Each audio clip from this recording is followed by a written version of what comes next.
Hi guys, just a quick video talking about musical health. I made a video not long ago about tinnitus in response to Rick Beato's video. When I made that video, I didn't think I'd have any type of response to it at all. But it's been one of the most popular videos that I've done for a long time, oddly enough. The response was absolutely amazing and surprised me massively, because I didn't expect anybody else really to have tinnitus. I thought it was just me. As well as uploading this to YouTube, I also posted this on my blog, and lots of you have emailed me, and a lot of you have asked me about two main other points. One is with the hands, and the other is with back problems. As most of you will know, I use a guitar support. There are two types of guitar supports. There is this type, the Barnet guitar support, which uses magnets,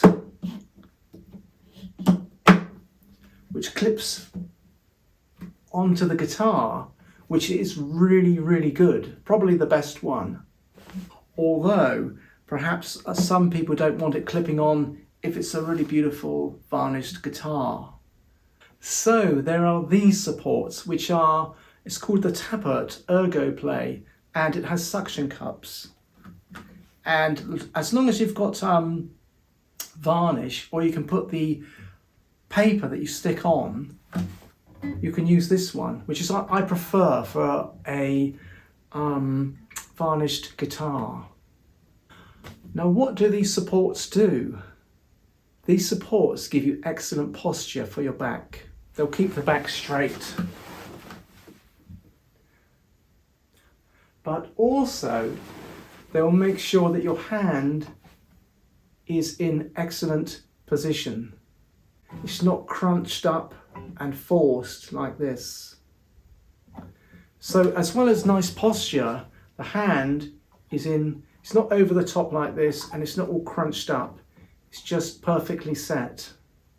One thing people don't realise with the guitar is that it's not fixed, meaning that if you were playing a piano and you were playing and you walked away from it, the piano would still be there. But with the guitar, if you're not holding it, it will just fall off. So when you're playing the guitar, you have to think, how am I holding the guitar? Is this holding the guitar? Is this holding the guitar? Or is this holding the guitar? Or are both hands holding the guitar? This is important because if it's just the fretting hand, then that's containing and holding a lot of pressure whilst playing. That in turn will hurt the hand. Also, it will lead to bad posture. But I find with the support, the guitar is balanced. My back is straight, my tendons are nicely set, there's no pain, so I can just play. And I'm relaxed. Now you might say, why don't I use a guitar strap? And for this guitar, because it's thin, yes, the strap will generally hold it okay. But for an acoustic guitar, A, I don't want to play with a guitar strap, and B, especially with an ovation, and an acoustic guitar with a strap means the guitar will be out here, and it's just deeply uncomfortable, cumbersome, and I don't enjoy it. So I like the guitar support for the acoustic. Another thing that people seem to have a lot of problems with was the hand or fretting hand itself. One thing that's a really good idea if you ever do have problems with your hands is to use open strings as opposed to keep fretting all of the time. So rather than playing, you could just use open strings. So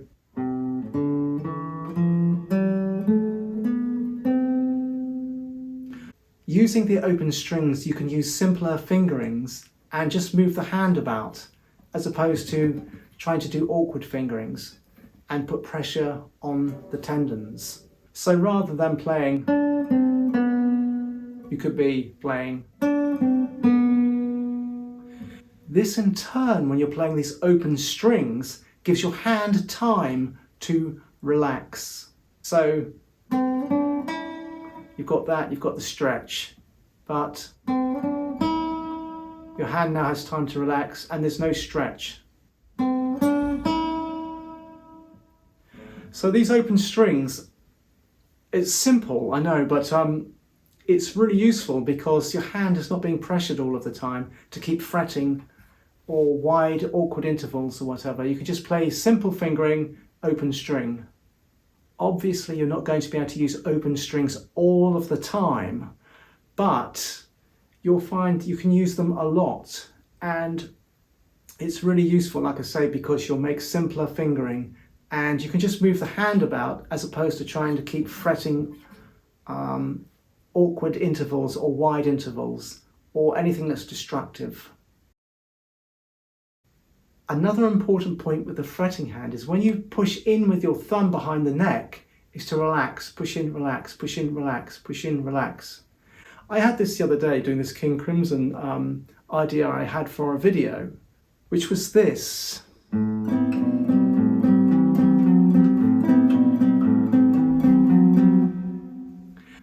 So what I do is play and then relax. So it's like relax, relax, relax, relax. So it's like relax, relax, relax, relax. Now you could do this with scales, like let's say a pentatonic scale. Relax. 1, 2, 3, 4, 5, 6, relax. 1, 2, 3, 4, 5, 6, relax. 1, 2, 3, 4, 5, 6, relax. That way, when you relax, you take the tension off of your thumb and off of this whole part of your hand. Like I say, you might be playing, and when you're playing, you might actually be holding the guitar while you're doing that without realizing it, even with a guitar strap. Again, this is an extremely simple exercise, but it's extremely helpful because you will get in the habit of relaxing when you're playing. So, relax, relax, relax. One last thing is something that I talk about a lot in my videos, and that is I prefer to move the hand about as opposed to move the fingers about all the time. So for instance, just moving the hand's just making the shape. That shape's still there, and then the hand's just moved down. It's not like I've gone and then I have to try and move awkwardly to get the fingers all in some sort of awkward position. I'm just following the hand. The hand's just moving. It's just the hand moving up and down the fingerboard. It's not the fingers trying to make the shape. Anyway, that was just a quick look at other things that can affect you as a musician. Now, people might look at this and say, wow, that's a bit daft. But it's not, because if you're playing night after night, you're going to get these sort of injuries and you're going to have to deal with them, especially if it's your big opportunity in music. So for instance, if you're putting pressure on your hands and your tendons night after night, then that's going to catch up with you sooner or later because it's repetitive strain injury. And it's the same with your hearing, like the tinnitus. If you keep doing it over and over and over, sooner or later you will get the effects of it. In regards to back problems, it's the one thing that guitarists, not all, but most, will not accept. Because it's the concept, if you were lifting a heavy weight, you would say, well, yes, that could give you a back problem. But how can you get it from playing the guitar? And it's because it's repetitious and you won't realise it. And this bad posture when people are playing like this, and they're pushing down on their back for hours on end without realising it. It's more than just repetitious, it's actually extremely destructive. Because when you're playing guitar, time is passing really quickly when you're playing, you're practicing, or you're listening while you're playing, or whatever, or recording. And an hour might go by, but that hour, you might be putting that pressure on your back for 1 hour. If you were doing that, for even a week or a month, how many hours is that? I've never had a problem with my hands because I was taught piano, and piano, they teach you how to use your hands, how to use your arms and your elbows and your wrists and all of your tendons and the little joints in your fingers. So it's a very different teaching. But my back for playing guitar, I did have a problem. And I wouldn't want anybody to go through that. So it's the one thing that you have to protect.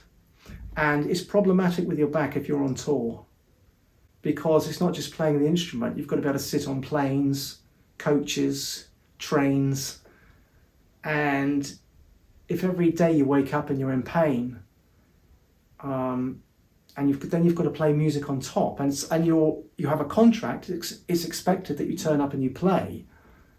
Then it's deeply unpleasant. So good posture is essential, and these guitar stands are great for good posture. And if you don't use the guitar stand, perhaps use the guitar strap, then still make sure you've got a good posture, because also the posture will keep your hands in good shape as well. But it's the one thing, like I say, with guitarists, and I'm sure there's lots that are going to watch this video and say, hey, my back's strong, I don't need to do this, you know. But anyway, that's just answering on a very basic level some of the questions that I was asked, and I hope it's been of some use. If it has, please smash the subscribe button, smash the like button, click the notification button, write a comment in the comment section, and I'll see you all in the next video. And thank you for watching.